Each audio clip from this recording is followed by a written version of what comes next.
Happy Monday, everyone. Welcome back to Inside the Lines. We have a packed show for you today. A lot of NFL injuries to get to that affect the line, some college football. But before we do any of that, we still have MLB playoffs going on, still important to hit. So, of course, we're going to bring in John to give you some of his favorite plays of the day for that. John, how are we feeling?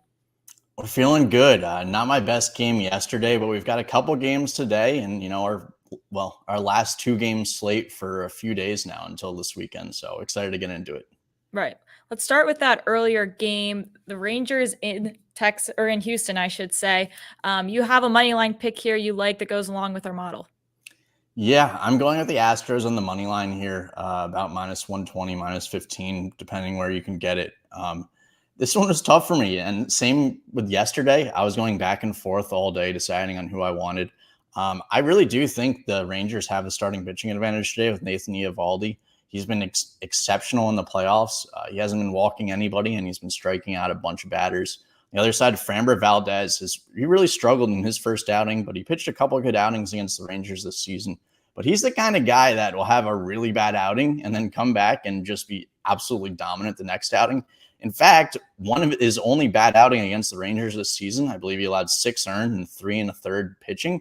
He came out the next game and pitched his no-hitter. So you can't really read too much into a pass start for a guy like him, and he has nasty stuff. The Rangers bullpen is extremely susceptible. We saw yesterday, Aroldis Chapman came in. He almost blew the game. They really need long starts out of their starters in order to be competitive. So I like the Astros on the money line here. There are also a few Astros hitters who have ridiculously good splits against Eovaldi and who have hit him well from 2021 when he pitched against him in the playoffs. So I like the Astros here. I like it. I like the idea of tying it up. I'm going to bring Jake in really quick for a player prop because he's got to get it out. Yeah, I'm on, just like John said, I like Framber Valdez today. He's had one bad matchup against Texas pretty much in his career. And it was his second to last matchup against them where he got shelled. But I think all of his other starts have been quality starts. And when he's at his worst, that's kind of when he starts to bounce back and pitch a no-hitter out of nowhere. So I like him over 14.5 outs. According to Steven, you could get that at minus 147. I know on DK it was minus 170. So minus 147, I think is pretty good value there. We have him going 6 innings, so he just has to hit 5 innings. I think he gets at least 5 innings here. Yeah, and that the one poor start that he had against the Rangers, that was the only one where he didn't go 5 innings, the one after he pitched the no-hitter. So yeah, I don't know if he just locked back in or if he was just off for that one, but good celeb shot from Jake there. We'll move on to the other game. Diamondbacks in Philadelphia. You're going with my homer. Yeah, we're going with the McKenzie team here. The Phillies at home. I mean, everybody's been watching the Phillies in the playoffs, right? And how they've been playing at home. That is a very tough ballpark to play in. The Diamondbacks are young. They got through the playoffs with their hitting, a lot of young hitters in their lineup, and with their bullpen. Their bullpen's been absolutely dominant, but Zach Gallen's going tonight. He actually hasn't been pitching too well, in my opinion. He's kind of labored through both of his starts. A couple walks, not a lot of strikeouts. A lot of base runners that he's been able to get out of jams. So I really don't think that's going to play against the Phillies. They're usually a team that will make you pay. And then the Diamondbacks bullpen has been unbelievable. That's kind of what's been getting them, they're pitching through these playoffs. But the Phillies bullpen is just as good. And the Phillies have, just as many hot hitters as the Diamondbacks, if not more. So I've got to go with the Phillies on the money line here at home, especially with their ace and Zach Wheeler. Yeah. Playing that home field advantage in Philadelphia is no joke. Thank you, John. Keep asking questions about the MLB in the chat. John will be there to answer all of those. But for now, we are going to bring in Jake. We're going to talk a little college football. Nothing crazy yet, no huge steam, but definitely some subtle line movements that our model agrees with that we want you guys to be able to act on now. Yeah, Rutgers, Indiana, still got a lot of 43s out there. In some places, it's moved from 43.5 to 42.5. Our model has 36. If you watch Indiana versus Michigan, yeah, they scored early. They moved the ball early, Indiana. But then in the whole second half, they couldn't do anything. They had 3 different quarterbacks in the game. They didn't do much. Rutgers, their offense is built to be slow-paced. I really like it under there. Coastal Carolina versus Arkansas State. Steven and I were talking about this, and we're saying this is a line from last year. it would be minus 9.5. Arkansas State's ranked 127th in our power rankings out of 133 teams. So they're in the bottom 10 of all of college football. If you could get that before it goes to minus 10, it's at minus 10 in a lot of places. I would hop all over Coastal Carolina. We have them winning by 20 in this game. They're coming off a big win against Appalachian State. Arkansas State made a quarterback change, and they've looked better, but that was against Southern Miss and UMass, who are two of the worst teams in college football as well. Steven said it's minus 10.5 in many spots now. So right. This is an act now for sure. Yeah. So there's still value at minus 10.5, but if you get minus 10 at a key number, I would still grab that while you can. And BYU, Texas Tech, this is a game where there's an injury taking effect in this line. That's why it was at 51. It's at 52 now. But even with this injury, Texas Tech has their third-string quarterback, Jake Strong, in.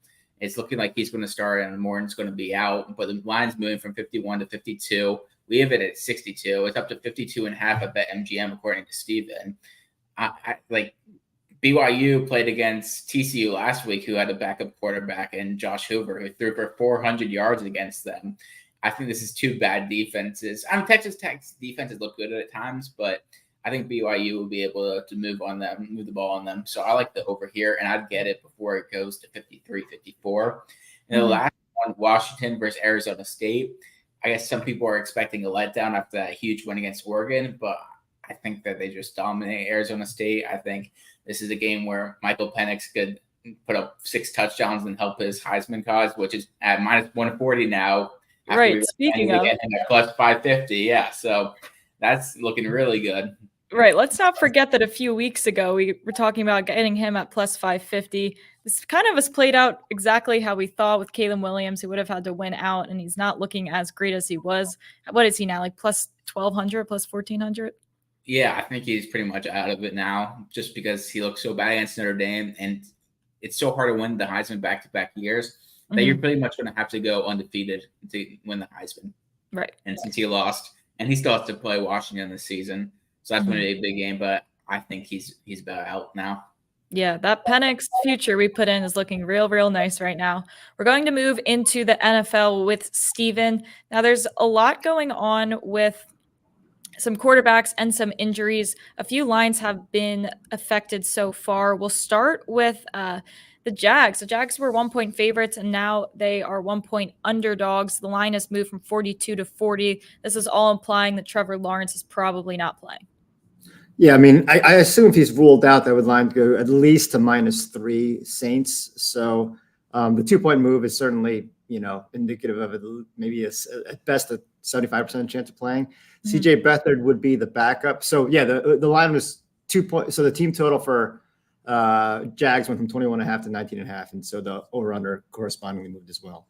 But CJ Beathard, he's been with the team a few years. He had a decent little run at the end of his run in San Francisco, where he had a pass rating over 100 with 6 touchdowns and 0 picks in 4 games essentially. So he might be the best possible backup for that team. And it's not Trevor Lawrence, as great as he is, has not been putting up huge passing stats. ATN's been dominating. Lawrence has 7 touchdowns total in 6 games. So I don't think the Saints defense is what their reputation is. Houston, CJ Stroud didn't have a great completion percentage, but the team obviously still won. The Texans won. So, I think there could be value on the Jags even without Lawrence if the line goes to like Saints 3.5. Okay, so we'll keep our eye on this line. Hopefully we can get some more value, but we still like the Jags in this situation with their backup, given Trevor hasn't been at his best. Another game affected by quarterback injuries, the Raiders in Chicago. This opening line before Sunday, or look-ahead line, was 46.5, all the way down to 37.5 now. Do you agree with that? Do you think it's an overreaction? What's the situation here now? Yeah, I mean, I think that's a little bit of an overreaction because I'm not quite sure about both of these defenses, but I'm not going to pretend to know enough about Tyler Bagent, the Bears backup. He was doing okay until he woefully underthrew DJ Moore, costing Derek his over 56.5 receiving prop. But before that, he actually had a few decent passes. And the Raiders, I don't know if it'd be Hoyer or if they go back to Aiden O'Connell, the rookie. assuming Jimmy G's not there. Mm-hmm. Yeah, so another game, hopefully we'll get more data through the week and we can figure out if there's value here once we know these quarterbacks a little bit better. I want to go to the chat quick, just answer a few questions back to college football.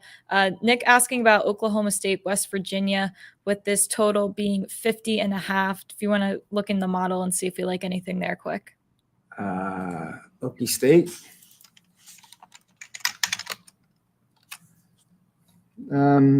Over what's the line here? 50.5. We I know like Jake the was model. talking about it. We can bring Jake in Yeah, too. model likes the under. I don't know, Yeah, Jake. so this is a game where I would just stay off. I was thinking about this. Alan Bowman, Oklahoma State's quarterback, who we were on the under, there were 212 yards in the first quarter. And we had 12-5 week. That was one of our 5 misses. Was Alan Bowman. And West Virginia's defense did not look good against Houston. They allowed a Hail Mary to lose the game and then that game. But before that, they allowed 30-something points against Houston, whose offense is very unpredictable. I think these are 2 unpredictable defenses where it could be a 21-17 game or it could be a shootout. It could be 41-37. So I would maybe watch the first quarter and live bet this game. I think this is a better spot for a live bet than a pregame bet. Okay, good Yeah, to I mean, know. West Virginia gave up 6 to Pitt and then 41 to Houston, right? So yeah. Yeah, Fair I don't enough. know how much I trust Bowman in Morgantown, and Garrett Green did look really good last week. And I think I saw that he has like the least amount of turnovers of any starting quarterback this season. Least amount of sack yards against for any starting quarterback in FBS. So that's big. All right. Good stuff there. Jake always has the random facts that I will never have. So thank you for that. We'll go back into the NFL quick. We'll start with a game we didn't get to talk too much about, but the Bills laying 8.5 in New England. You think this is something you want to act on now? And we're also seeing a lot of steam to the under on this game. Yeah, I mean, the look-ahead line was -8.5, and the Bills obviously looked pretty bad in their quote-unquote win versus the Giants. But the line still went to -9.5. I think it's the Bills have a history of clobbering the Patriots. When Dalton Kincaid was ruled out for the game, Stephon Diggs was the only person. He got 16 of 29 targets. So assuming Kincaid was close to playing yesterday, he should be back in next week.